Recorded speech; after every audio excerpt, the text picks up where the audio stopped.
Yo, what up, everybody? It's your boy Fitzmonk TV here, aka G-Lauren33. I'm back with another video on the channel for y'all today. And today, I'm here.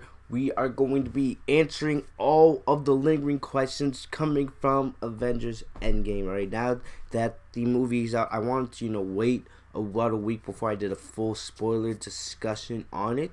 So I'm going to be answering lingering questions you might have from the film, and we're going to be going through the entire plot, and I'm going to tell you guys what I think about the entire movie. So we might be here a while, so make sure you guys get nice and comfortable. So since we're going to be discussing spoilers, here's your spoiler warning. Alright, we'll be talking spoilers for Avengers Endgame, so if you guys don't want to be spoiled, or for whatever reason, click off the video right now. But without wasting any more time, let's get straight into the video. Alright, and I've also already done multiple discussion videos talking about some spoilers from the film, but this video we're going to tie it all together into one massive spoiler discussion. Alright, so let's get into it. So first off, I want to start with, looking at these lingering questions you might have about the film. The Russo brothers did a Q&A over the weekend in Washington, D.C., and basically they answered a bunch of lingering questions about, character moments, deaths,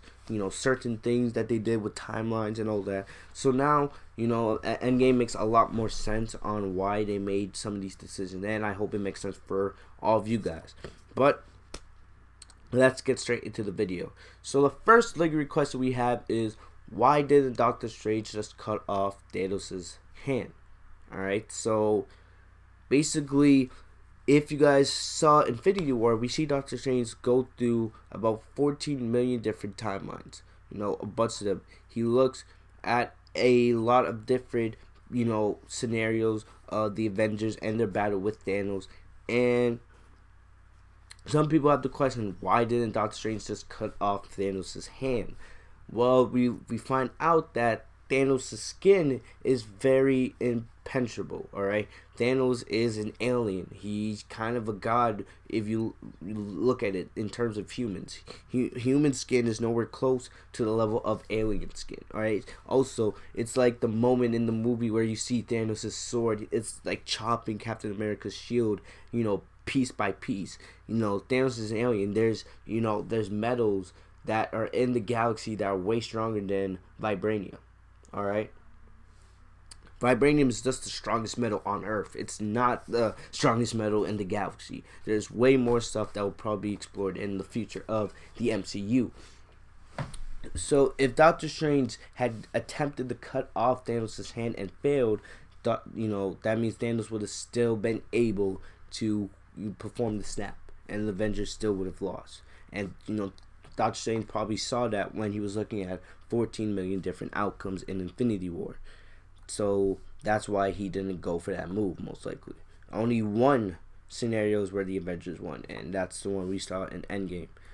Here's a big one. I've done videos on this in the past couple days, but now we have a concrete answer from the Russos. Alright, this could always be changed by Marvel later on, but it's most likely they won't do that. Marvel doesn't do, for the most part, Marvel doesn't do many big retcons. But will Black Widow be resurrected when the Soul Stone is returned? So at the end of Endgame, we see Captain America. He goes to, return all the stones to where they belong. And basically the question becomes, when he returns the Soul Stone to Vormir in the 2014 timeline, will it, bring back Black Widow? Because we know to get the Soul Stone, you have to sacrifice something you love. If you return the Soul Stone, can you get back that soul? Well, we find out from the Russos that no. The process is irreversible. Even if you have returned to its original location, you wouldn't be able to get that person back. In fact, it's not really returning the stone, more like put it back properly. The tribute soul for the Soul Stone will forever be sealed in that place. Therefore, Black Widow is gone forever, which is sad. So it looks like that when we see the Black Widow solo movie next year, which we're all hyped for, that will indeed be Black Widow's final appearance in the MCU for now. Unless they do something where Black Widow from a different timeline enters the main MCU timeline, and they do that. But the Black Widow we all know and love, She sacrificed herself in Endgame so they can get the Soul Stone, and there's no way to get her back. You can't use the Infinity Gauntlet. You can't get her back by, returning the Soul Stone. That soul is gone forever. That also goes for Gamora. The Gamora we lost in Infinity War. We learned at the beginning of Endgame that Thanos destroyed the Infinity Stones. But even if the Avengers were able to get their hands on those stones, they still wouldn't be able to bring back, the MCU timeline of Gamora. We see the past version of Gamora from 2014. She enters the main MCU timeline, and that will definitely be a big a big plot point for Guardians of the Galaxy Volume 3 when that comes out in like 2021. But for now, Black Widow is unfortunately gone, and there's no way to get her back, which is sad. And I still disagree with that decision. It's one of my only it's one of the only things I disagree with when it comes to Endgame. But that's their decision. That's the way it goes. Next up, how did they make Thor fat and Steve Rogers old? All right, this one's a pretty simple answer, but I know there's definitely people out there that are wondering, how do you do that? Well, it's right here, really. It's mostly CGI. So Thor suffered most. So basically, the Russos explaining why Thor got fat in the 5-year time skip from where they killed Thanos and where most of the Endgame plot takes place in the 2023 timeline. Thor, basically lost more than anybody. He lost Loki. He lost his friends and family. He lost most of the Asgardians. Basically, when we see Thor in Endgame, it's Thor being fat. It's mostly CGI, of course, but it's a result. What does he have left to lose? His pain and his depression of losing everybody turned into him just being fat, drinking beer and eating all that. So during those 5 years, Thor becomes super fat, super unhealthy. And it's a difference from the Thor we all know and love, the ripped Thor that we've grown to know in the MCU. And basically, the way they made Chris Hemsworth fat, because we all know Chris Hemsworth is probably the most fit out of all the Marvel actors. And basically, the way they did that was CGI. Almost the same thing with Steve. They say right here, Chris Evans, 95% of it was CGI, 5% makeup, but the voice, the old voice, so basically, Steve Rogers talking like an old man is basically all Chris Evans' voice. They didn't do any voice modification, so that kind of shows how good an actor Chris Evans is. He was able to portray a old man voice for Steve Rogers, which was very believable and very authentic in my eyes. All right, so this one strikes close to my heart because everyone knows that Iron Man was my favorite hero in the MCU, and it's sad that he passed. It's sad that Tony Stark is now gone from the MCU and now he's been written out of the story, but it made the most sense. Out of all the characters in Endgame, Tony does get the most definitive and probably the best character arc out of everybody in the entire film. So we get the question of why they chose Iron Man to wield the Infinity Stones, and I also have an article, also here talking about, more in depth, and we'll get into that in a little bit. So the question is, why was Tony Stark the one chosen by the Russo brothers to take the fall? So we know earlier in the movie we see Hulk, and I can't deal with these ads, man. But earlier in the movie, we see Thor he volunteers to use the Infinity Stones to bring everyone back. And even though Thor is one of the strongest Avengers, the Avengers say no, it wouldn't work because this is not the same Thor. Yes, Thor is still powerful as hell, but he's nowhere near as healthy and as fit as he once was. So maybe if Thor was more if Thor hadn't got so fat in the last 5 years, maybe he would be able to do it without killing himself since he is a god. But it made most sense for Hulk to be the one to bring everyone back. And if any of the other Avengers use it, they would die on the spot, as we see with Tony at the end of Endgame. But the Russos explained that Thor in this movie couldn't do it because he was fat. Only Hulk was strong enough to do the snap without dying. We are still not sure whether Captain Marvel can also withstand all the power of the Infinity Stones at once. Captain Marvel, she never used the Infinity Gauntlet. The only time she got close to the stones is when she tries to take the gauntlet away from Thanos, and Thanos takes out the Power Stone and absolutely blasts her away with the Power Stone, which is actually a pretty cool moment. And I don't know, since it looks like the Infinity Stones are done using it for the future of the MCU, maybe one day, we'll see Captain Marvel go up against the Infinity Gauntlet. We don't know if she can handle it, even though part of Captain Marvel's power is, the Tesseract. But the reason we chose to let Iron Man do it in the end was because he was the closest one to Thanos at the time. So, yes, remember, Captain Marvel fought Thanos, Thor fought Thanos, Captain America fought Thanos, and Thanos blew them all away. Iron Man was basically the only hero close to Thanos. If Iron Man wasn't there, Thanos would have snapped his fingers and wiped everybody out. But, he was the closest one to Thanos at the time. And in all the futures Doctor Strange foresee, Iron Man was the only one who could get close to Thanos and do the snap. So remember, Doctor Strange saw 14 million different outcomes. So he saw different outcomes of that final battle, where in all those other outcomes they lost and Thanos still did the snap. This was the only one where they won, with Iron Man taking the stones and performing the snap. People usually think that the death of a hero is a horrible tragedy, but we think this is different. When his death was able to bring back hope to save half the universe, then his death was powerful and meaningful. We shouldn't feel too sad or angry about it, which I agree. Alright, so basically, as the article states, Doctor Strange always knew that Iron Man's story would end this way. This was the only way that the Avengers could defeat Thanos. It had to be Iron Man. Iron Man had to survive, and he had to be the one to perform the snap. It was the only outcome where they would win.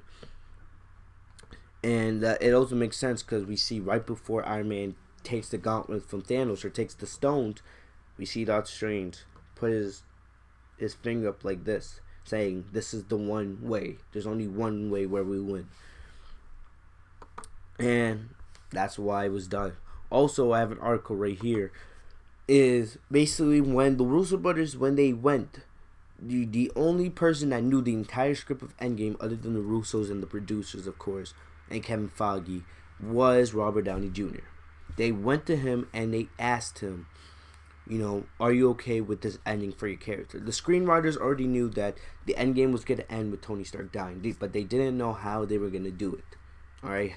And basically, originally, in this article states, is that when they first did the snap, or not the snap, when they first ended it with Tony doing the snap, wiping away the entire army, at first there was no line. Tony doesn't go, I am Iron Man. He does the snap, and that's the end of it. And he dies, etc., etc. When they were editing, they decided they can't let Tony go out like that. Because one thing that Tony was known for in the MCU is his one-liners. He was always giving the best one-liners, no matter if they were in battle or against, just talking to his friends and his family. Tony Stark was known for one-liners. And they knew if Tony Stark was gonna die in this movie, he had to go out with a one-liner. And basically, the last line of Iron Man 1 is Tony Stark saying, "I'm Iron Man." We all know that famous line. Robert Downey Jr. was the one who improvised that line in that movie. And when they were editing, the screenwriter, and I forget his name, where is it? Right here, Jeff Ford, one of the editors for Endgame. It was his idea that Tony Stark ends the battle. His last line in the MCU should be him saying, "I am Iron Man." Great idea, Jeff Ford. You had me crying in the theater. You deserve an Oscar.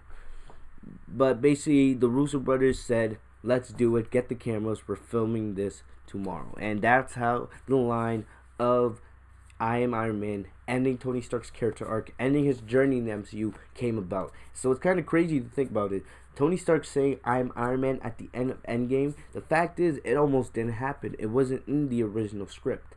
And the fact that Jeff Ford at the last minute came up with the idea, I absolutely love it. Alright, and it's definitely, possibly maybe the best moment in the first 11 years of the MCU. definitely, it's the best moment of Endgame.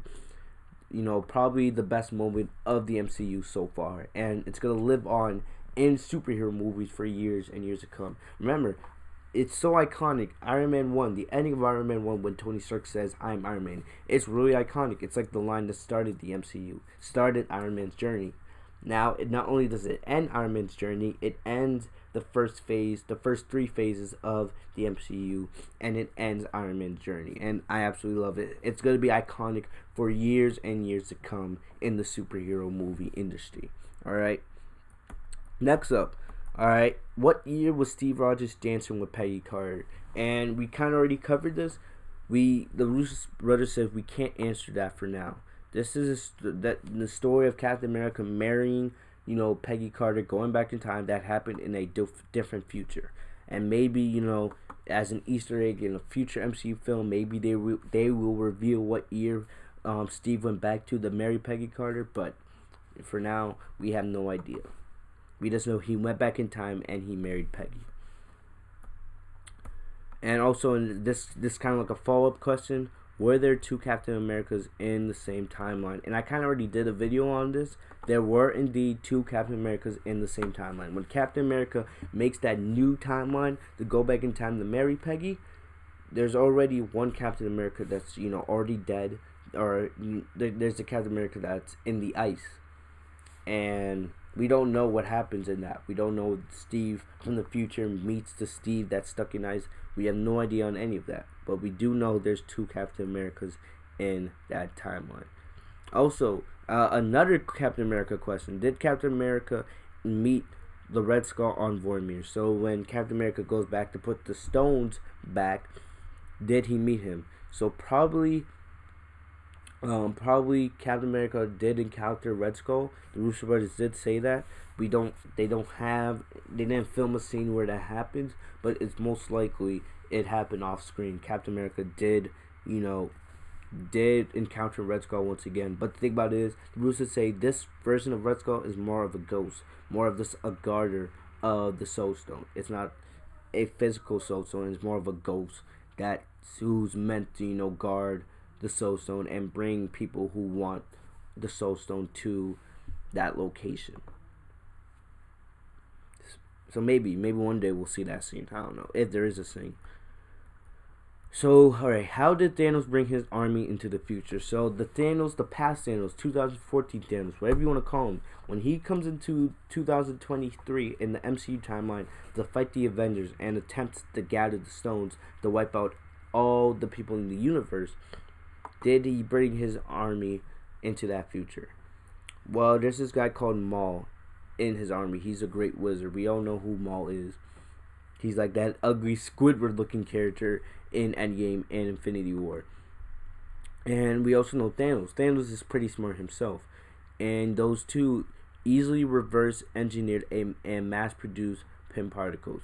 So by using one Pym particle that they stole from, you know, the main MCU nebula, they were able to mass produce more Pym particles to bring the entire army from the past into the future to fight the Avengers. They lose when Iron Man does the snap, but that's how they all got brought into that timeline.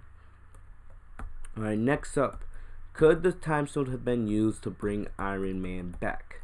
So if they wanted to, after Iron Man dies at the end of Endgame, you know, just like we see at the end of Infinity War, we see Thanos use the time stone to reverse, you know, Vision's death, to bring Vision back so he could take the Mind Stone and collect all the Infinity Stones. Could they have done that for Iron Man as well? And the Russo brothers answer yes.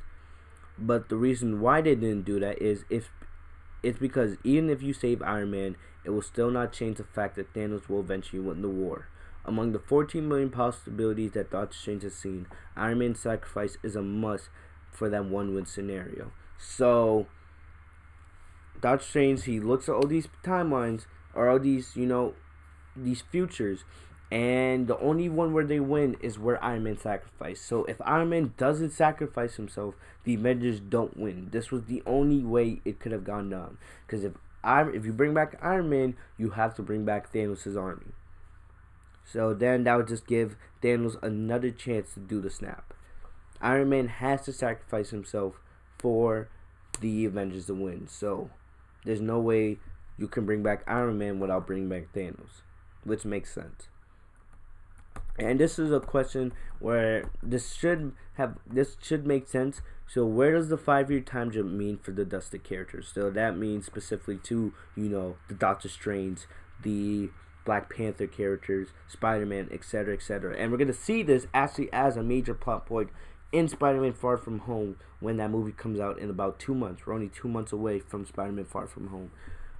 Basically, the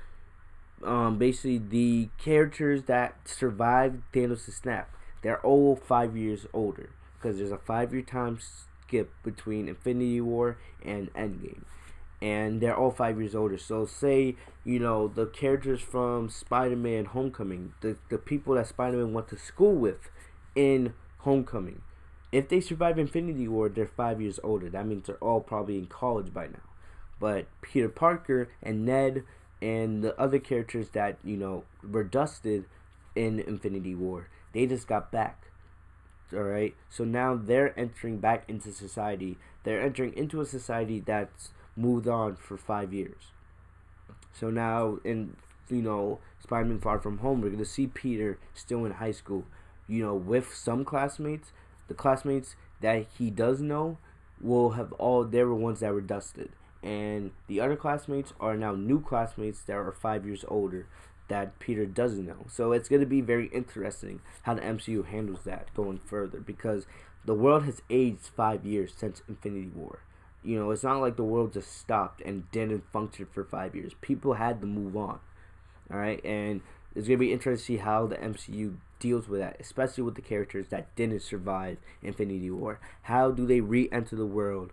How do they re-enter a world that's aged 5 years and that has changed? How does the world, go back to normal, knowing that stuff has changed in the 5 years? One interesting thing is the Soviet Accords. That was the big plot point of Civil War. After Infinity War happened and half of the population in the world was dusted and killed, we see Captain America, Black Widow, they all come back into society. They all enter society like nothing happened, because hey, half of the universe is gone now. So what's the point of having these Soviet Accords? Will those Accords come back to play? Will they come back in play in Phase 4? Will they try to re-implement that?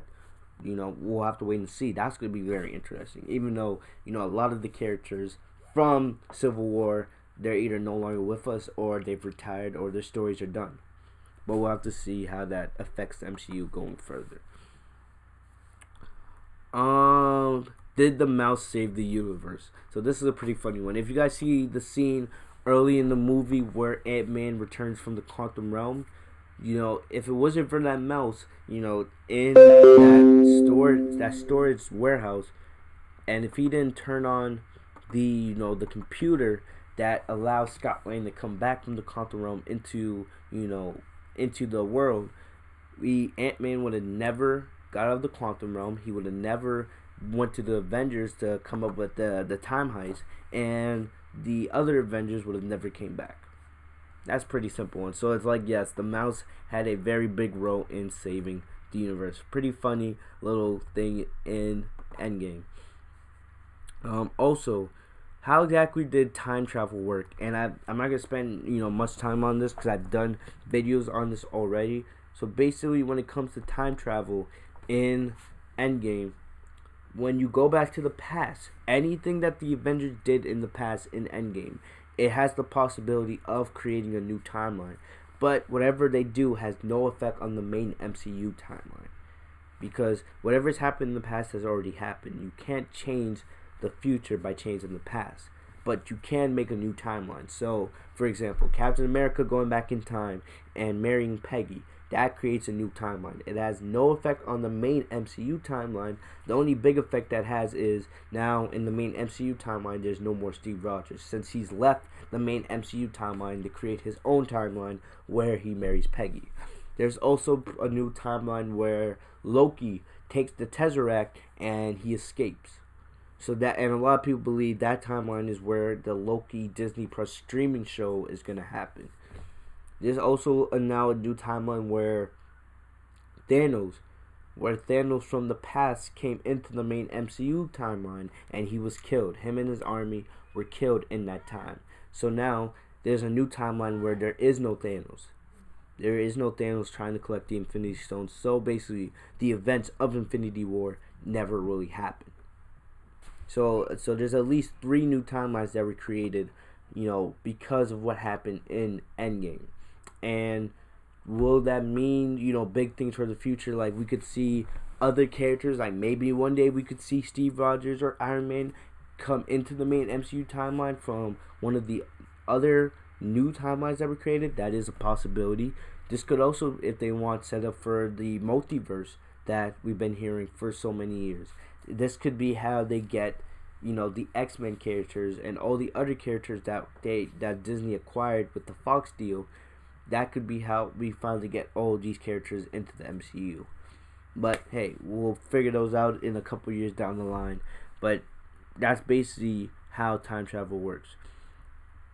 And I believe this is the last lingering question. So a lot of people are asking, if you stay till the end of Endgame, there at the beginning of the credits, they do this massive tribute to all of the actors that played, MCU characters throughout the year, and at the end of that, they do a special, tribute for the original 6 Avengers, where they get these special fancy animations, and they get like their signature sign, onto the screen. It's a tribute to the 6 Avengers, Hawkeye, Black Widow, Hulk, Thor, Captain America, and Iron Man. Which, at the screenings I've seen for the movie, people absolutely went crazy for those, and I absolutely loved them. But there's one last Easter egg, and if you stay till the entire credits, there's no end credit scene, which Marvel has become known for. But what they do is they do a special, there's like a noise in the background as the Marvel logo is flashing, and it's like somebody, just banging and banging constantly. Well, I was able to figure out just for the first time hearing it, it's a sign, or it's a sound from Iron Man 1. If you guys remember from Iron Man 1, that famous scene of Tony Stark in the cave creating the Mark 1 armor. They play clips, or they play, audio clips from that movie at the end of Endgame credits. And the Russo brothers say it's not a setup for the future, because Iron Man is dead at the end of Endgame. His story is wrapped up. It was, and it says right here, it was our way to say goodbye to him. So fan theories, all that, it doesn't mean anything for the future of the MCU. It's just one more tribute to Robert Downey Jr.'s Tony Stark, aka Iron Man. Since he was the one to start it, since he started the MCU, they felt this would be the best way for him to end this era of the MCU. Alright, so whatever they do with Iron Man in the future, if he comes back in alternate realities or whatever, this was one last tribute for Iron Man. And I absolutely loved it. Alright. Definitely, it's a great way to end his story. Also, this one, why was Harley Keener at Iron Man's funeral? So Harley Keener is the kid from Iron Man 3. It's one of the best Easter eggs in the entire film. If you guys look at the Iron Man's funeral, you see that kid in the background that's standing there alone. It's the kid from Iron Man 3, Harley, and he's there because Tony Stark played an important role in his childhood, and he felt it very important that he goes to honor the man that had such an impact on him. Also, lastly, Black Widow.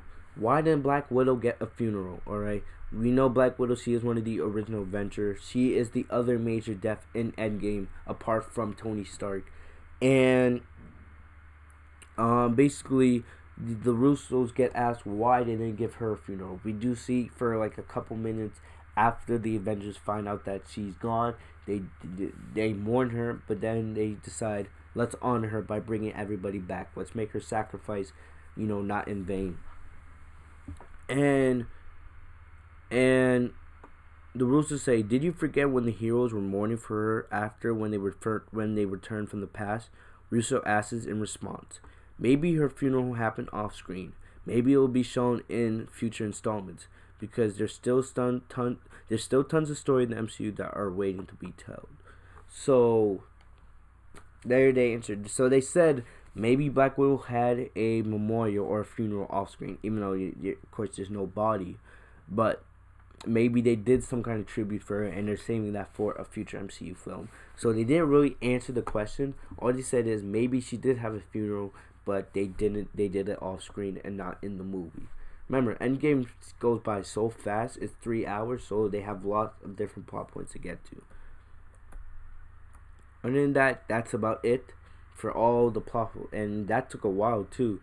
But yeah, so basically all your other questions from Endgame were pretty much answered there. If you guys have more questions about Endgame, put those in the comment section, and maybe I'll do a follow-up video trying to answer those. But basically, for all your living requests from Endgame, most of them were answered right there. So now, quickly, I'm going to go through the plot of Endgame, and I'm going to talk to you guys basically about what I thought. If you guys saw my non-spoiler review, Endgame was amazing. Amazing. I love the film. I told myself even after seeing the first time, I don't think I need to see it the second time to say this is the best MCU film. And I've seen the film already 3 times. Seen it 3 times, and I can say without a shadow of doubt, it's my #1 film. And, you know, if I had to give my top 5 just off the top of my head, I would have to go Endgame #1, Infinity War #2, Black Panther #3, Civil War #4, and Avengers 1, the first Avengers movie, #5. That's just my opinion right there. Give me guys your top 5 in the comment section, and I'll probably do another video updating my list, you know, for all the MCU movies ranked. But basically 3 weeks after, and we're gonna go through the plot pretty quickly. Alright, so 3 weeks after Infinity War, after Thanos, you know, snapped half the universe away, we see that as Iron Man's about to die, he sends his final message to Pepper saying, alright, tomorrow that'll be it. And we see as Tony is, you know, he's trying to sleep. It's his last night. There's no more food. There's nothing. We see that Carol, aka Captain Marvel, she's the one to find Tony and bring her. Captain Marvel is the one to bring Tony and Nebula back to Earth. We see the scene where Tony and Steve, the first time they've seen each other in about 2 years, since the events of Civil War. And at first, they're very emotional. They're like, we lost. Tony tells Cap, I lost a kid. And then Cap responds, Tony, we lost. And then we see Pepper give Tony a big hug as, you know, they haven't seen each other in about a month. You know, Tony says it's been about 22 days since the end of Infinity War. And then we cut to one of my favorite scenes in the movie. One of the most emotional scenes in the movie for me. Because one thing that me and my friends always argue about is Civil War. And we're always arguing whether Captain America was right or Iron Man was right. I'm always on Team Stark, Team Iron Man, baby. And most of the time, it's me debating against my friends who are on Captain America's side. And then there's basically, it's like they continue that Civil War, you know, tension between the two. Because we see Tony, he's eating, it looks like he's trying to eat soup. And you can see he has IV plugged in, and you can see since he's been in space so long, and he's gone almost a week without food, that, you know, he's gotten really skinny. He's lost weight from being in space, and space has had an effect on him. And we see Captain America is, you know, trying to ask him, hey, Tony, is there anything you know? You fought him. And Tony's like, I didn't fight him. He whooped my ass, basically. That's what Tony says. He whooped my ass. He threw a moon in my face. He stabbed me. All this, like, Thanos whooped me, even at my best. And, you know, Tony gets really mad. He throws his food, and he goes on this big temper tantrum, in a way. And he says, I need to shave. And he gets really pissed off. Captain America's like, oh, I'm sorry all this happened. And Tony's like, I needed you, basically. And, you know, remember that famous scene of Age of Ultron when Tony's suggesting how we need an armor. The reason why he created Ultron was hopefully that there could be, you know, some armor around the world. to keep everyone safe so the Avengers could eventually go home. And even though Tony was wrong when he came to Ultron, Captain America promised Tony that if it came time when the Avengers would have to lose, they would lose together. And Tony gets mad. He's like, you said we would lose, and we would lose together. And we didn't lose together. I was in space and you were here on Earth. Alright, and then he gets really mad. He comes straight up to Cap's face. He rips off his arc reactor. Alright, if this was like Iron Man 2, ripping off the arc reactor would kill Tony. But now he's at a point where he doesn't need the arc reactor to live. He rips off the arc reactor, puts it in Cap's hands, and says, you put that arc reactor on, you go find Thanos, and you hide. And he basically then he faints. This sets up the Avengers to go back into space. They go after Thanos as Nebula reveals that Thanos has a retirement plan. And I love that scene. I love the title sequence. They do the main Avengers theme, but it's different this time. They have they switched it up a little bit, and I loved it. And basically we see it cuts to them arriving at Thanos' planet. And Captain Marvel, she goes to do recon, and we find out that, we find out that there's nobody else on the planet. It's just Thanos, and all the Avengers are surprised. And then we see the scene where we see Thanos. You can see half his skin is burnt, or he's burnt, and you can see the gauntlets still on his arms. But then he gets attacked from Hulkbuster, Hulk and the Hulkbuster, or Bruce and the Hulkbuster. War Machine, Captain Marvel puts, Thanos in a headlock. And then we see, it's a pretty cool scene, we see Rocket, Captain America, and Black Widow. They're all walking up the steps, and they're asking, where are they? Where's the stones? And Thanos reveals that he doesn't have the stones. He used the stones to destroy the stones since the work is done. Since he succeeded, he won, his plan was successful, and there was no need for the stones after that. So then we see the Avengers get mad, and Thor out of nowhere. It looked like in a way that the Avengers were gonna just leave him. Alright, just leave him since there's no point. They came for the stones, but what's the point? Killing him isn't gonna bring anybody back because the stones are now gone. So it looked like the Avengers were just gonna leave him alone, but then Thor goes for the head. I love how they took that from Infinity War. Since everyone was talking about how Thor should have gone for the head, they continue that here in Endgame. Thor goes for the head. He chops Thanos' head off, and then basically, which I absolutely love, they play the music. You guys remember the last audio from Infinity War? We see Thanos standing there in the garden. He's happy that the work is done. And Thor, they do that here when Thor is walking out of the hut, Thanos' hut. They're playing that same exact music, and I absolutely loved it. One of my favorite parts of Endgame. This was definitely one of my favorite scenes of the entire movie. Then we get they put a black screen, and it's there for like a good 10 to 15 seconds. It says 5 years later. 5 years later, and then we see Scott Lang escape the quantum realm, and he basically goes around San Francisco trying to figure out what the hell happened. And eventually he gets back to his house, and he sees Cassie, his daughter. It's been 5 years. Everyone believes Scott Lang died in the snap. And Scott, he sees Cassie, his daughter, 5 years older, a much bigger, much taller Cassie, and she embraces with her father. Then we cut to the Avengers facility, and then we see Black Widow, who you can see, even though it's been 5 years. Also, I forgot the scene where basically we see Captain America. He's with a bunch of veterans, and it's like he's running his own, I would say, therapy group in a way. He's trying to help people move on. It's like that's become his role. He's not being Captain America. There hasn't been much violence really in the last 5 years, but it's more that he's become a counselor. He's trying to help people move on. And we see actually Joe Russo plays a gay character in this thing where he's talking about how he's tried to move on. He's had his first date with a guy since, the snap, and how hard it was for him. But Captain America's saying, I love how Steve Rogers does. I love how Chris Evans does this scene. He says, "The world's in our hands. We have to take advantage of that. If we don't, then Thanos should have just killed us all." I love that. I love that line.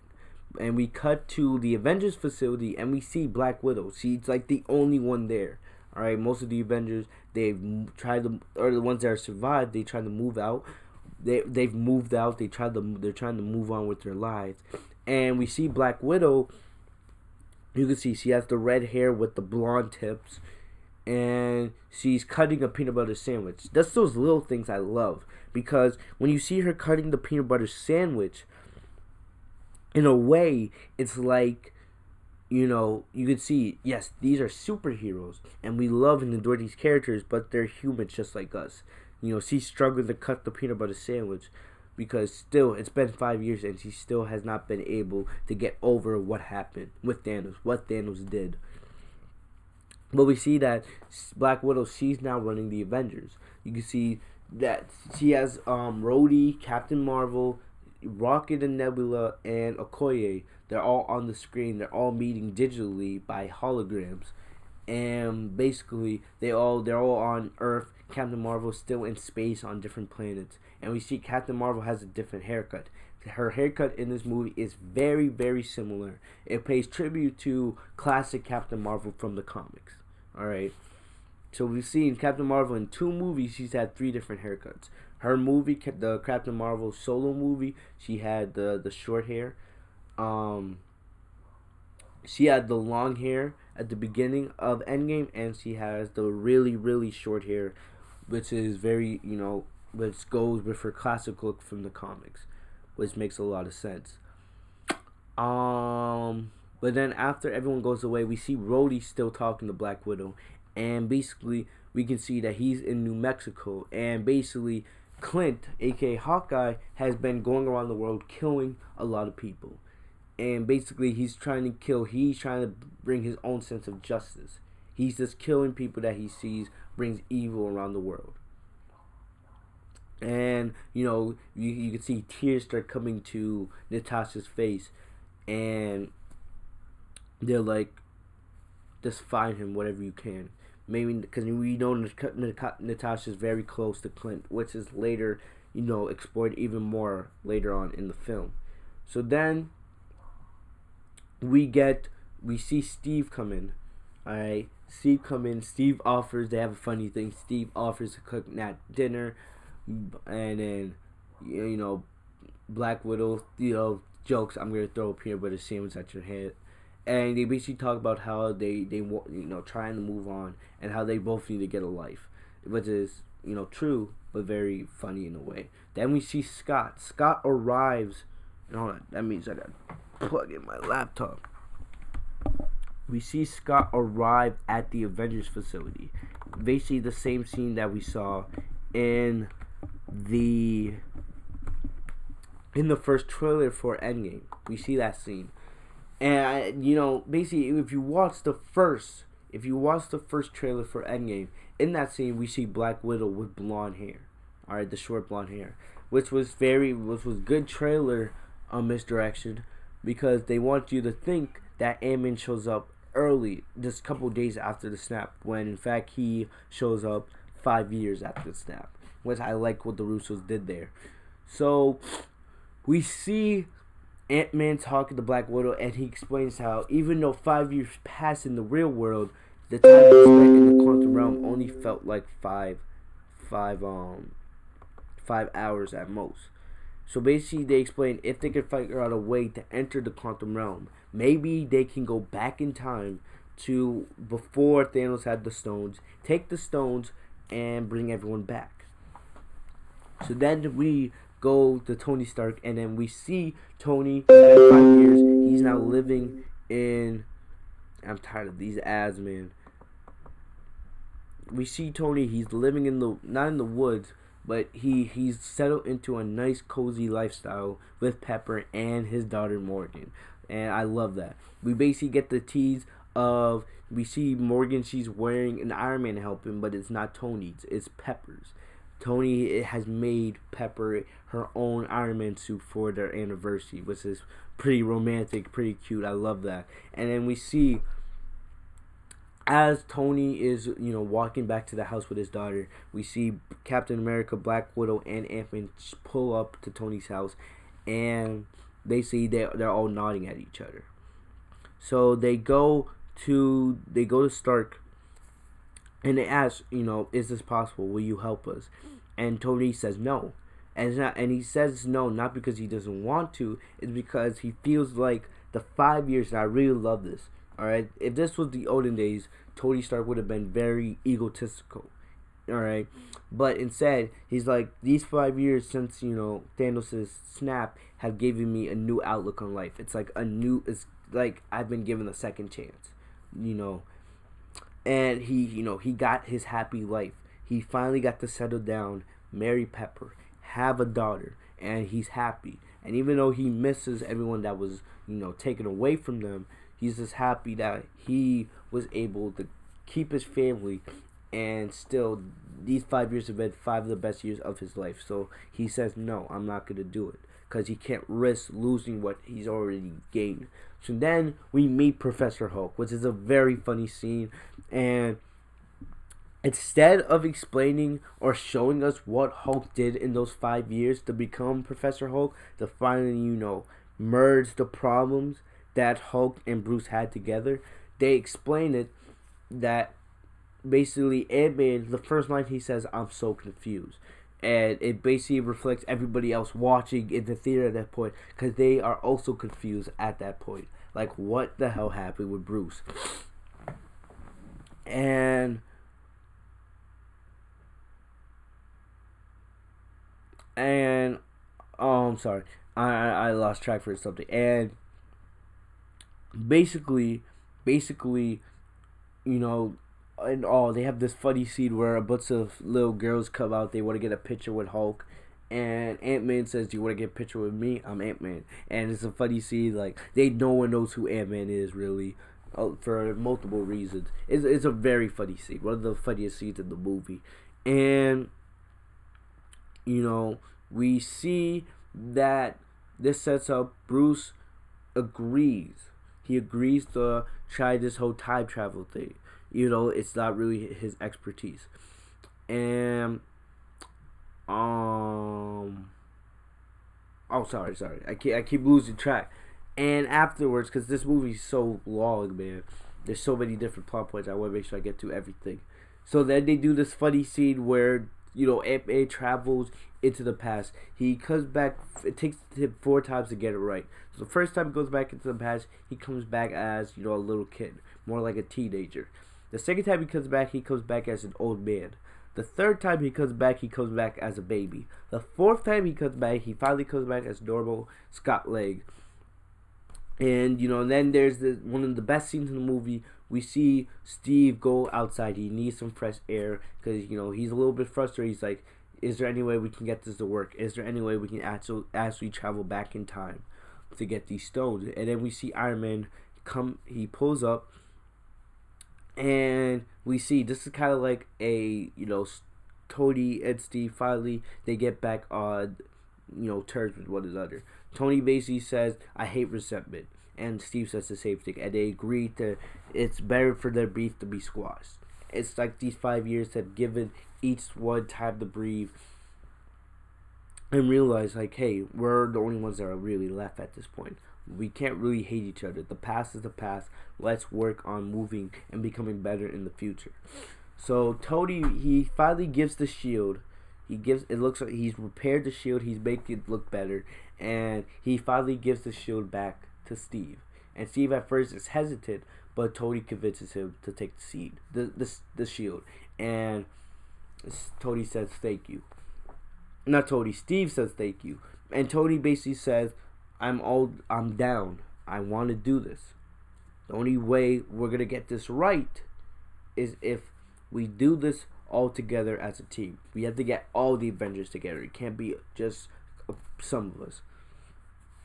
And basically says, My goal for this is I want to bring everyone we lost, but I don't want to lose anything I've gained in the last 5 years. So he doesn't want to lose Pepper or his daughter. He wants to bring everyone back, but not lose what he's gained in these last 5 years. Which I love that. There was also the scene where Tony's at home, a very funny scene where, you know, Tony and his daughter keep saying shit to one another, and we see Pepper. It's like foreshadowing. Tony tells Pepper he's figured out time travel, and Pepper's like, that's scary. And Tony's like, I can easily, you know, throw this out, go to bed. But Pepper's like, would you be able to rest knowing that you could bring back Peter and everyone else, and just knowing that if you choose not to do this, you would be giving up the only shot you guys have of winning. And I love that scene. So then we pan over, and there was a funny taco scene with, you know, Ant-Man and Hulk.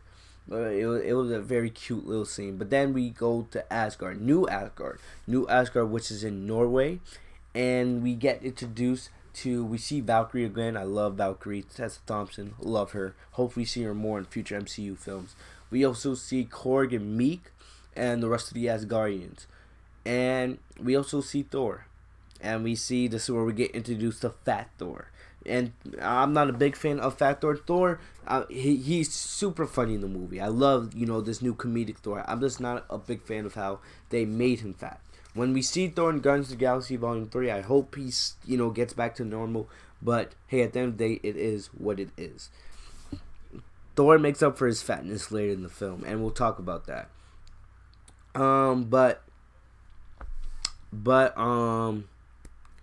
There was also a funny Fortnite scene where, you know, Korg is playing Fortnite, and, you know, Thor gets on the mic, and he's like talking crap to this little kid. It's pretty funny.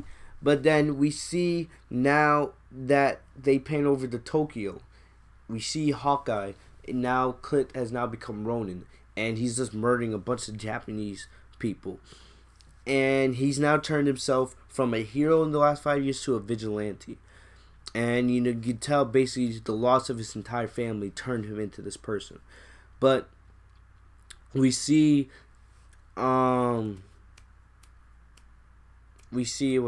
Black Widow is able to recruit, you know, Clint back to the team, saying this is the chance we have. This is the hope I can give you that we can bring your family back. Love it. So then there's this scene where all the Avengers together, they're deciding, you know, who's going to go where, you know. And there's also a very funny time travel scene in a way where we see, you know, Scott Lang, War Machine, Nebula, and Hulk talking about Time Machine. They reference all these different time travel movies like Back to the Future and etc. And this all leads to the scene where we see the Avengers, they're in their quantum realm suits. The producers call these the team suits. But they decide who's going to wear. So Banner, Steve, Scott, and Tony, they decide they're going to go to New York City in 2012 because there's 3 Infinity Stones at one time. There's the Time Stone, there's the Tesseract, the Space Stone, and there's the Mind Stone. Thor and Rocket are going to head to Asgard in 2013 because there they can get the Reality Stone. And Hawkeye and Black Widow, they choose to go to Vormir to get the Soul Stone. And last but not least, there's one more stone I'm forgetting. Oh no, War Machine and Nebula, they go after the Power Stone. And this sets up, I love to see when they're all traveling through the quantum realm together. And then as the Avengers, you know, meet up, or they arrive at each location, they have music playing, and they have like the year. And when they arrive in 2012, when the New York battle, the main battle of Avengers 1 takes place, my theater erupted because they show us that famous scene from Avengers 1 when the Avengers are assembling for the first time to battle Loki and the Chitauri. So Bruce goes to the Sanctum to get the Time Stone. And then we see the Ancient One. She makes a cameo in this. And, you know, Bruce goes, hey, I'm here to get the Time Stone. And, you know, the Ancient One says, you're 5 years too early. All right, Stephen Strange, because Stephen Strange 2012, he wasn't Doctor Strange yet. He was, the Ancient One was like, he's performing surgery 5 years. I mean, he's performing surgery about 20 blocks from here. And then we see Bruce is like, oh, but I need the time stone. And he sees it and he goes after it. He's about to rip it from her. And then the Ancient One does that move, the same move she did the Doctor Strange and the Doctor Strange movie, where basically she knocks the stone, not the stone, she knocks the soul, she knocks Bruce's soul right out of his body, and we see a human version of Bruce Banner looking at what is basically more of a dead version of the Hulk, which is pretty funny. We also see so basically Iron Man, Tony, and Ant-Man, they work on getting the Tesseract, and we see, it's kind of like a huge deleted scene in a way, because we get to see what happened after the Avengers captured Loki in Avengers 1. Alright, there's this funny scene where they're all going down the elevator, and we see S.H.I.E.L.D. and Hydra come in. S.H.I.E.L.D. and Hydra, they come to take the Mind Stone, and this was before they knew that S.H.I.E.L.D. was Hydra working undercover. And we see, there's this funny scene where, Tony, Thor, the rest of them, they're taking Loki captive, and they're taking the elevator down Stark Tower. And Hulk tries to go into the elevator, but Tony's like, no, whoa, you can't come in here, maximum occupancy. So basically, Hulk can't fit in there. And they tell Hulk to take the stairs, and Hulk gets really pissed. Hulk's like, so many stairs! Absolutely love it. Love it. Also, they redid the famous scene from Captain America the Winter Soldier. One of the best scenes in the entire history of the MCU. The famous elevator scene. We see Captain America. He goes in there with the S.H.I.E.L.D. operatives, and basically he's like, I'll be running point on the scepter, the Mind Stone. And basically they don't believe him, because they're like, oh, this is weird. Because they thought Captain America was going to be operating search and rescue for all the other, people in New York. But instead, no, Captain America, he leans, because remember, this is Captain America in the future. He knows what happens. He knows that he later has to end S.H.I.E.L.D. because S.H.I.E.L.D. is compromised as Hydra. He leans over to one of the Winter Soldier characters, and I forget his name. But he leans over and he says, "Hail Hydra." And everyone in that thing is like, oh, so he knows what we're doing. So basically, they give him the scepter, not knowing that he's Captain America from the future, and he just casually walks out the elevator with the scepter. So then we go to the main floor of Stark Tower, and we see Alexander Pierce, we see all of Hydra, or a bunch of S.H.I.E.L.D. agents, and they say, hey, you need to hand the Tesseract and Loki over to us. Alright, the Tesseract is property of S.H.I.E.L.D. And there's a funny scene where Ant-Man goes inside Tony's body, and he has to disconnect, because remember, at this point in the franchise, this point of the first Avengers movie, Tony couldn't live with the arc reactor in his chest. Alright, he needed the arc reactor to live. So basically, Tony from the future is giving Ant-Man instructions on what to do, how to take, to safely remove the arc reactor without killing Tony. And he removes the thing, and we see Tony go into kind of like a cardiac arrest in a way, and it looks like he's about to die. But Thor does this funny thing where he takes electricity, pops it on the arc reactor, boom, Tony's back. And then during all that chaos, we see the briefcase get pushed. Tony's taking the briefcase, they're trying to get out of there, but right at that moment, he's walking past the door of the stairs, and boom, Bruce kicks the door open, and he's mad because of all the stairs he was forced to walk down. And basically, the briefcase gets pushed, kicked all the way to Loki, who takes the briefcase and basically escapes, which makes that makes a whole new timeline. All right. So then we pan over to Asgard, 2013. We see, Natalie Portman, aka Jane Foster. We see Thor's mother. And there's a funny scene here where Fat Thor, he's like, hey, well, you get the reality stone. I'm going to go look for my Odin, my dad's wine cellar, and find some wine. And I love this, because Rocket asks Thor to come towards him, and just boop, slaps him right straight across the face like nothing, like whacks him. And it's a very funny scene.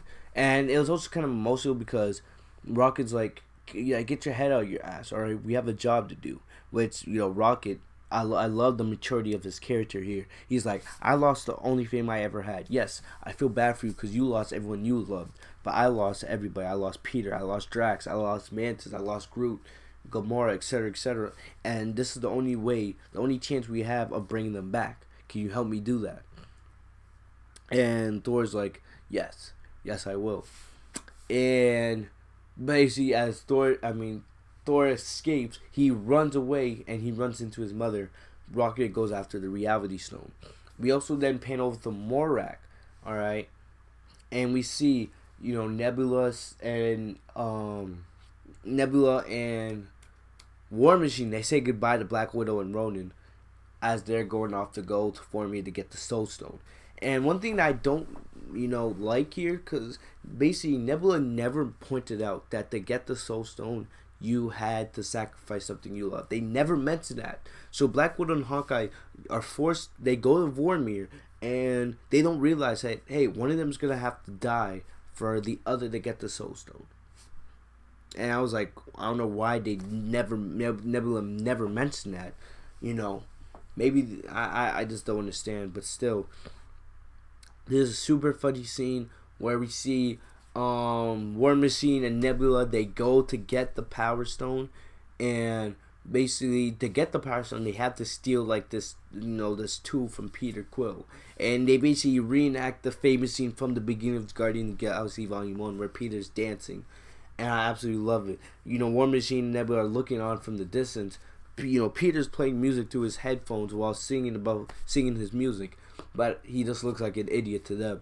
And War Machine knocks Peter out, takes the tool, and they retrieve the Power Stone. But this is where we see Thanos. So at this point, we haven't seen any really villains in this film because Thanos from the main timeline had already been killed. But what happens here, which I love, is we see Thanos from 2014. We also see Gamora from 2014. Remember, at that point, Gamora was still semi-loyal to Thanos. She wasn't fully ready to leave his side yet. And we see here that we see the scene where Thanos realizes there's another Nebula, and this Nebula is from the future.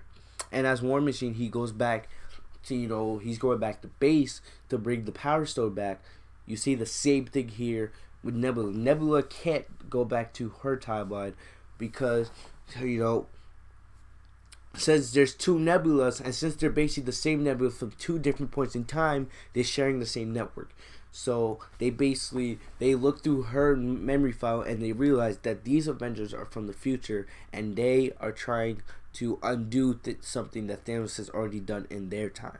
So that sets up the plot where they captured Nebula from the future, and they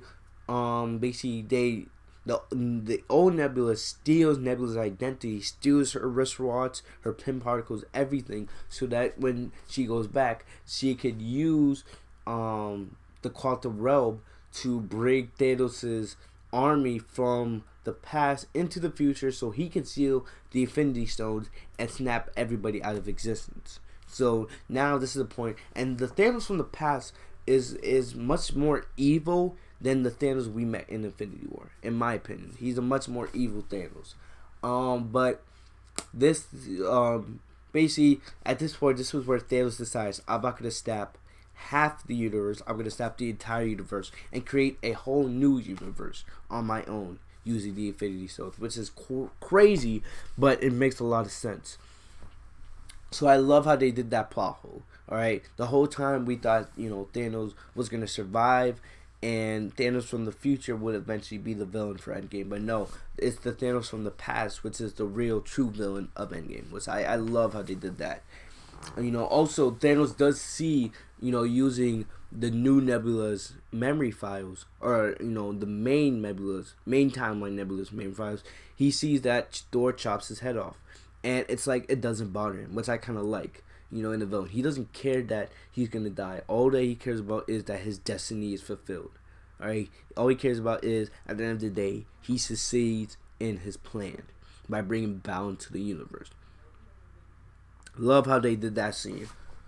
Um, then, all right, and this was very cool, very cool. So after losing the Tesseract to Loki, we see Iron Man and Captain America. They do that scene from the special look trailer where Tony asks Cap, "Do you trust me?" "I do." They go into the future, not the future. They go into the past, 1970s, where they can get both the Tesseract and more pin particles, so they can travel through time more if they need to. All right, so they go into 1917 in New Jersey. All right, and this is where basically where Shield was operating at the time. We see that famous Stan Lee, with Stanley's last cameo, because we know Stan Lee, he's not gonna have a cameo in Spider-Man: Far From Home. This was the last cameo he filmed before he passed. Rest in peace, Stan Lee. Basically, we see what happened? We see Tony and Steve, and we see Tony. He meets his father, because we know that Tony was a pretty young man when Winter Soldier killed both of his parents. And I love this scene so much because it's like it's one of the things that I'll probably make another video on. Is why Iron Man's arc is the most satisfying throughout the entire movie, because he finally got that closure with his dad. For so many years he didn't understand his dad. He kind of resented his dad for the way he treated his mother and all these other things. But this meeting his dad, this past version of his father in the movie, it's like he realized, that his dad was actually a pretty great guy. All right, and everything his dad was for his Tony's future benefit. And we see they get the Tesseract. We also see a scene where Cap, he's looking through the window because he's looking for these Pym particles. We see a very young Hank Pym that with long hair. We also see basically Cap, he looks in Peggy's office, Agent Carter's office, and he sees on her desk there's a picture of a young Steve Rogers, and he sees Steve. And I personally think at that moment, that's when Steve decided that when this is all said and done, if we succeed in bringing everyone back, I'm gonna go back in time and marry Peggy. I think that's the scene in the movie. That's the point in the movie where Captain America makes that choice for himself. So they travel back in time, and the last thing that happens is we go back to Vormir, and that's when Black Widow and Hawkeye, they have their exchange when eventually Black Widow sacrifices herself for the Soul Stone. And I've already done videos. You guys have heard me talk enough on that. All right, I'm trying to move pretty quickly so we can get to the final battle when stuff gets really good. So first, through 2 acts, the movie's going at a pretty good pace, and I'm loving it. And we get back to the present, and they have all the Soul Stone. They have all 6 Infinity Stones, but that's when the Avengers find out about the sacrifice Black Widow had to make. We also see that the old Nebula, 2014 Nebula, sees traveled into the future with the Avengers, and no one notices that this is a different Nebula. Nobody notices at all. The Avengers spend a couple minutes, or not, we don't know how long, but they spend some time, thinking about Black Widow. And one of the saddest lies in the movie, Tony asks, "Did she have any family?" And Cap says, "Yeah, we were her family." Because Black Widow, she comes from such an abusive background that when we see, she considered the Avengers her family, and all she wanted was to bring all of the Avengers that died back. And if that could be done, then her job was finished. There was nothing else for her to do. And that's what happens. We see, the Stunk Gauntlet. They put all the stones together. There's a funny scene when, right as all the stones are put into this new formed gauntlet, Rocket goes like boom, and I love it. It was a pretty funny scene. Then we see, Hulk. They're trying to decide who's gonna be the one to put on the gauntlet. Thor suggests it, but they decide, yeah, maybe if this was 5 years in the past, if Thor was still at a point where he was, fit as hell, but this new fat Thor, it's not gonna be good for him, and he probably won't survive.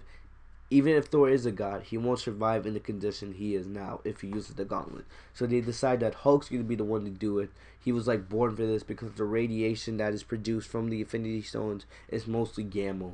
And it takes him a while, but he's eventually able to do the snap. And we see that right after he does the snap, we see there's damage done to the Hulk's arm.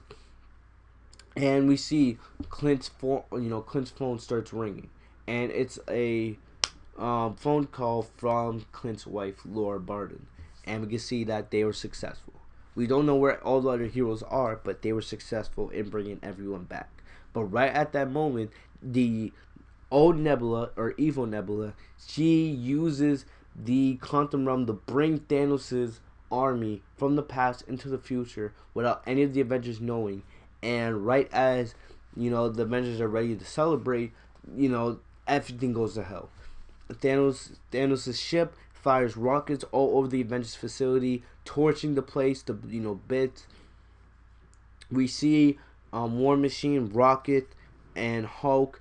They all fall, like, under the surface, where there's a bunch of water, and there's, like, a big flood, and they almost not survive. But we later see Hulk is like basically using one arm, holding the rest of the Avengers facility from crushing, keeping the Avengers facility from crushing them below, which I love because it shows even one arm, Hulk is the strongest Avengers. He's able to hold most of the Avengers facility with one hand. And we see Ant-Man is the one to later come to save Rhodey, Rocket, and Hulk. We also see that in the tunnels where Hawkeye still has the Infinity Gauntlet, and we see that the Chitauri from Thanos' army are coming after him because they want the gauntlet. And we see that it's a pretty fun scene. Like, I love what they do with Clint too. He's using not only his arrows to stop Chitauri, he's also using his sword. He's switching from sword to arrows. Pretty cool scene. Definitely they made Clint look like more of a badass in this movie than he has in some of the past films. And also after this, we see after Hawkeye, after he's got away from the enemy, we see the evil Nebula come up to him and take the stones from him. And Hawkeye's shocked, like, whoa, I thought you were good. And that's when we see Gamora from the past, and we also see the new Nebula, or main timeline Nebula. I don't know why I call her new Nebula. We see good Nebula come, and good Nebula takes out old Nebula right before she can get the stones to Thanos. Then this is when everything gets crazy. One of my favorite scenes, and I might have to get a poster of this on the wall. All right. We get a scene where we see Thanos. He's sitting down. He's waiting for Nebula to bring the stones to him. And we see the big three heroes of the MCU, the ones that have led the MCU throughout the first 11 years. We see Thor, Captain America, and Iron Man just standing on this hill looking at Thanos. And it's so epic. The way it's filmed, I love how they did this. Love it. And they walk up towards Thanos. It was so cool. One of the best scenes of the entire movie, man. Epic. You see them, they're walking slowly towards Thanos, and Thanos is explaining, "Oh yeah, I thank you for what you've done, because you made me realize that, I have to start my own universe. As long as there are people still alive that remember what I did, they won't be able to accept it. So the only way this can be done is if I kill everybody and start my own universe." And then Captain America's like, "Yeah, a universe born out of blood. Yeah, but they won't know it because I'm gonna kill you all. And then we get a epic fight scene where it's 3-on-1, Iron Man, Captain America, and Thor. Thor has a pretty cool scene where he's standing on the hill and he calls not only Mjolnir, which he grabbed from Asgard, but he also grabs Stormbreaker, and he's back in his full armor. I would have loved it if Thor at that moment went back to, skinny, fit, out of this world Thor. But now we see Thor in that moment, his beard becomes braided, and they're ready to fight. And we see this epic fight scene where Thanos is taking on Iron Man, Cap, and Thor at the same time. And, Thanos is able to hold his own. He knocks out Iron Man for a couple minutes, knocks him out, and then he's just battering Captain America and Thor. And then Thor, is trying to fight is trying to fight Thanos, but you can see Thanos, is able to get the upper hand on Thor. There's a point where Thor is down and he's bloodied up, and he's trying to call Stormbreaker, but Thanos sees it coming. Thanos grabs the Stormbreaker and almost kills Thor. He's pressing the Stormbreaker against Thor's chest. But right at that moment, we see Mjolnir get lifted up. And at that moment, I knew what was happening. Captain America wields Mjolnir for the first time. Alright? And I've seen theories on the internet that, Captain America, what made him worthy of it was because he finally, unearthed himself of the burden of that secret he's been holding since Civil War, since he knew about Tony's parents, and when he finally got rid of that burden, that's what made him worthy. I'm not exactly sure, but hey, it's a great scene. It's a great scene. But we see Captain America just whooping Thanos' ass with Mjolnir and the shield for a couple seconds, just absolutely hammering him. He's doing some amazing combos using the hammer and using the shield, but then eventually Thanos takes his double-edged sword and he's chopping away at Captain America's shield. It basically breaks it in half, and in a way, right when it looks like Thanos goes on another speech and he's like, "What I'm about to do to your puny world, I'm gonna enjoy very, very much." And he calls down his entire army. So we see Proxima Midnight, we see Corvus Grave, we see all of Thanos' army ready to end it. But then one of the great things about Captain America is his perseverance. And he grabs his shield, buckles it, and he's like, alright. And there's a epic frame, where you see Captain America, he's walking towards Thanos' army. It's like him against the world. But at that moment, you check the comms, and you hear Sam Wilson. He's like, Captain Rogers, can you hear me? And then they do that. If you guys remember from the opening scene of Winter Soldier, Falcon goes like, "On your left." Right then, the best soundtrack I've ever heard.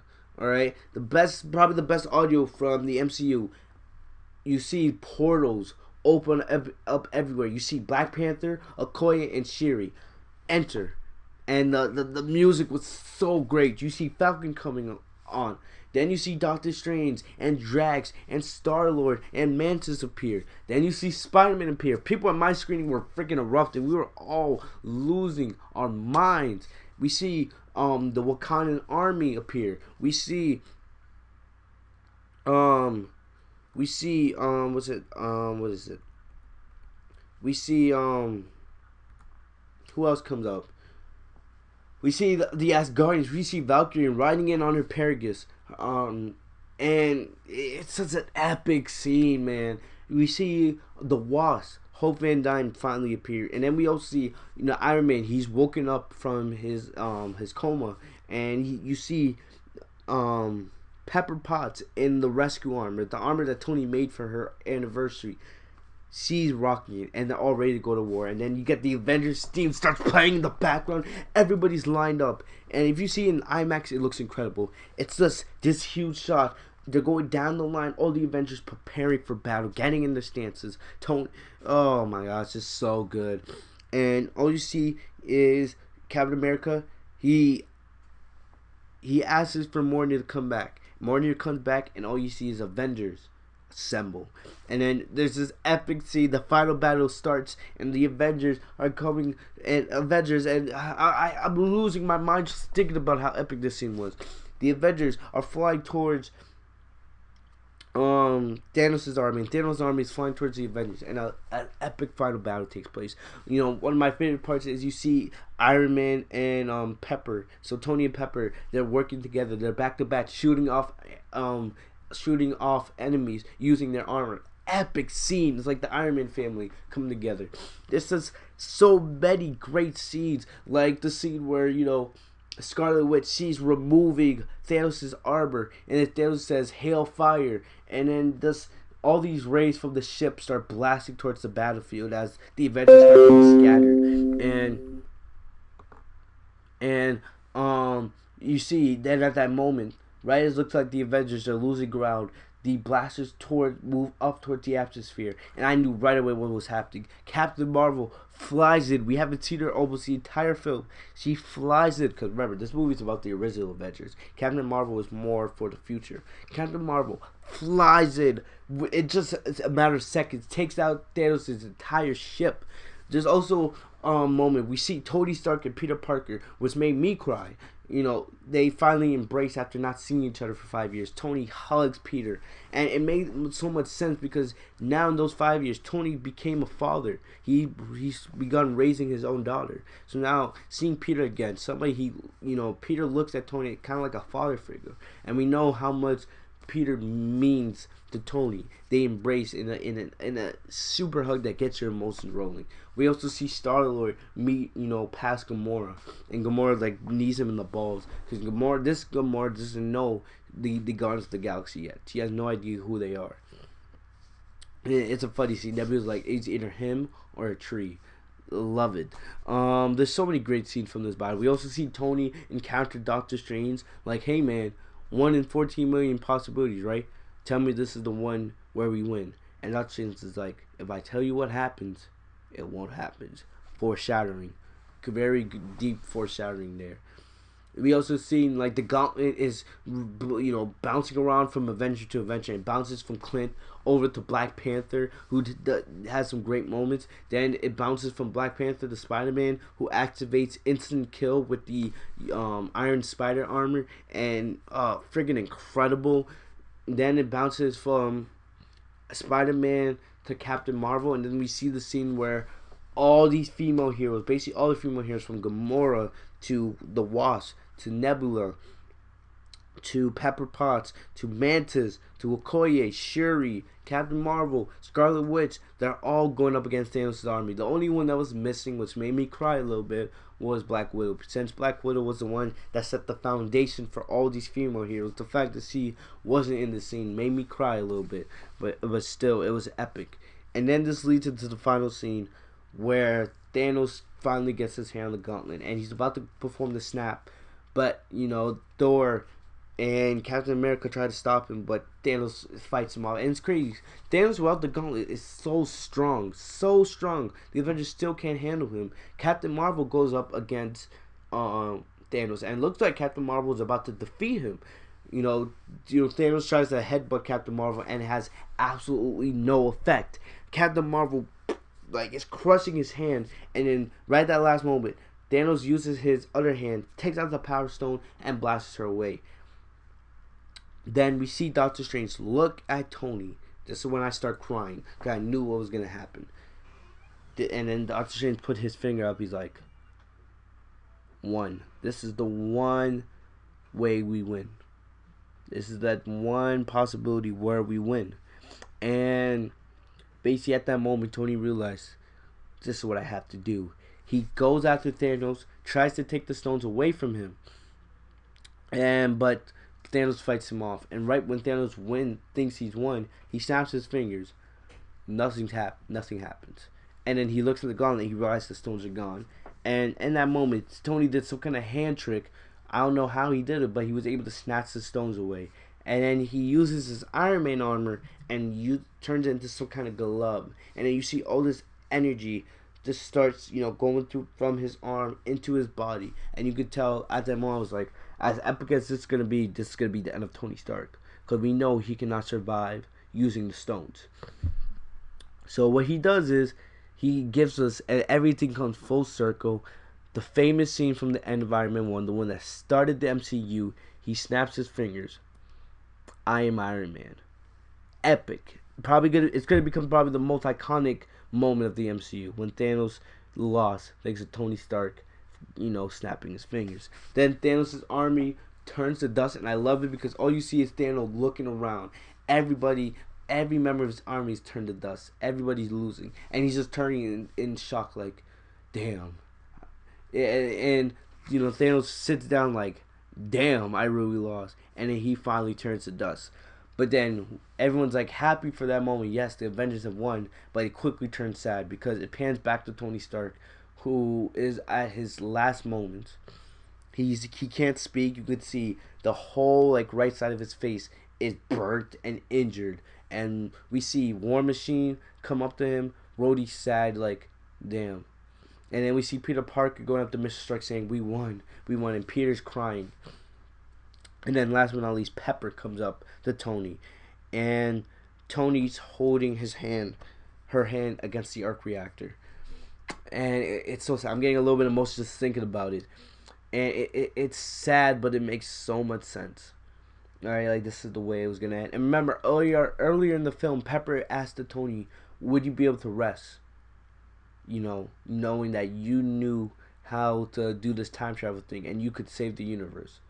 And you didn't do it. Well, Tony did it. He succeeded. He not only brought everyone back, but he stopped Thanos.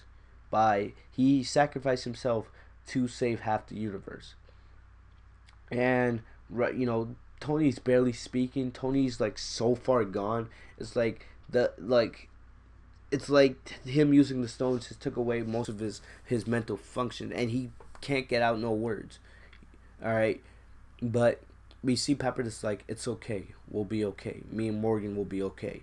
You can rest now. And, Tony's head is moving. It's like he's so far gone he can really understand what's going on. And at that moment we see his head turns to the side one last time. And the arc reactor shuts off. And at that moment that's when he passed. And everybody, excluding me, I busted into tears. The entire crowd was it was such a sad moment. And we see Pepper's crying. We pan over to Steve and Thor are crying in the background. It's sad. And then we pan over, they show this scene where we see all the Avengers, they're reuniting with their families, and it's a happy moment. And then we pan to Iron Man's funeral. And it's a hologram. Tony made a message. He left it on his helmet just in case this happened, just in case he died, because he had a feeling that people were gonna die, not all of them were gonna get out of this alive. And he leaves the message say that at the end of the day, I hope we get everything back. All right, even though we might lose people in the process. And as he walks up and he says, at the end of the day, I know everything's gonna be all right. Everything's gonna work out the way it's supposed to. And then he says. And he's his hologram is staring at his daughter Morgan, and he says, "I love you 3000," which is, oh my gosh. And then we get this scene where Pepper has, and you guys remember, it's such an Easter egg from Iron Man 2.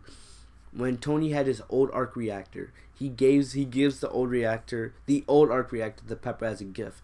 Pepper framed it and kept it for all these years, and she put proof that Tony Stark has a heart, which was meant to be something funny, but it became such an emotional thing because Pepper puts the arc reactor into a basket of flowers and sends it adrift across the ocean. And then we see all the Avengers and their families, starting from you see Happy Hogan, you see Pepper, Morgan, Steve Rogers, then you see Peter and Aunt May, you see Doctor Strange and Wong, you see Hawkeye's family. You see Hope, Scott.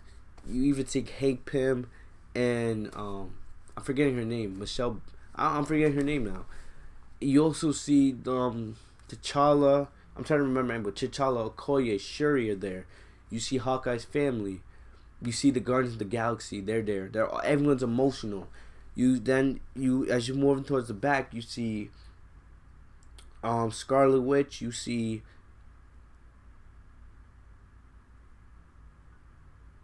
Winter Soldier, and you also see Sam Wilson, and in the back you see the Iron Man 3. You see Harley. You have a huge Easter egg. And then in the very back, you see Everett Ross, Maria Hill. You see Captain Marvel on the steps, and the only time you see him throughout the whole movie, you see Nick Fury, the one that started this with Iron Man. You see him in the back as well. It's crazy to see Nick Fury has survived so many of these films. I definitely think in Spider-Man Far From Home, we're definitely going to see some part of the movie is going to be, kind of like another tribute to Tony Stark. Because we know how much of the death's going to have an effect on Peter. But I feel since Nick Fury wasn't in the movie at all, we're going to see him dealing with Tony's death as well. As well as probably Happy Hogan. And I can't wait for Spider-Man Far From Home in a couple months. The funeral scene is so sad. And at the end, when you see Nick Fury and Harley, it does really gets you super emotional. It's so sad, but it's so fitting. It's like, it doesn't feel like a tragedy. It feels more like a heroic death. All the Avengers coming together. And I wish they would have also done that for Black Widow, but it made more sense for Tony Stark. And then in the final scenes in the movie, we see Clint talking with Scarlet Witch, and they're discussing how they wish they could and how somehow, no matter where Black Widow and Vision are, they know they won. So at the end, Vision, Black Widow, and Iron Man, they are the ones that had to sacrifice the most. They're the ones that died in the overall battle with Thanos. Then, as we move into the final scenes of the movie, we see Captain America go back in time, and he gets the stones, or he puts the stones back where they belong. And we also see that Cap stayed back in time, and he re-enters the MCU timeline to pass down the shield to Falcon. I love how the scene was done. And I love the choice of Falcon being the one to become Captain America instead of Bucky. It would have been too easy for Bucky. Plus, it would have been kind of weird because Bucky had still been kind of in rehab, trying to work himself back. It would have been weird for Bucky to be Captain America, even though in the comics, both Falcon and Bucky had times when they were Captain America. But then the last scene of the movie is we see Captain America. We don't know what time, but Captain America, he finally gets his dance with Peggy. And that's how the movie ends. And then we get those epic end credits, especially the ones at the end when the original 6 Avengers, they give their signatures. I love everything about this. And that's how Avengers Endgame ends. We don't get an end credit scene, but the final thing is, as the Marvel Studios logo is coming, we see in the background as a final tribute, a final goodbye to Tony Stark. They're playing the audio from Iron Man 1 when he's in the cave, creating the Mark 1. Love it. I love everything about this movie. There's very few things, few flaws. For some people, they feel like Act 1, the beginning of the movie, is pretty slow. I feel like it had to be that way because you couldn't just go straight into the movie just have the Avengers trying to figure out how to undo stuff. You had to spend some time with these characters, seeing how they were dealing with the events of the snap, how the snap had an effect on these. And I love that they took their time, and it makes sense for the 3-hour format. Excuse me. Most of the first hour is about the Avengers dealing with the snap. The second hour is about the plan to go back in time, getting these stones, and the final hour is the crazy battles and how everything reaches its conclusion. I love this movie. As I've already said, it's number 1 on my list of Marvel movies. I don't even have to see it again to make that decision. I love this movie with everything. And I can't wait to get on Blu-ray in a couple months. See those deleted scenes and the behind the scenes and everything. Final thoughts on the movie. I love how they did Tony Stark. Even though I'm sad that he's gone, and we don't know if RGJ will play the character again in the future still. It's a great way to end his arc, and it makes sense. He started, he ended it.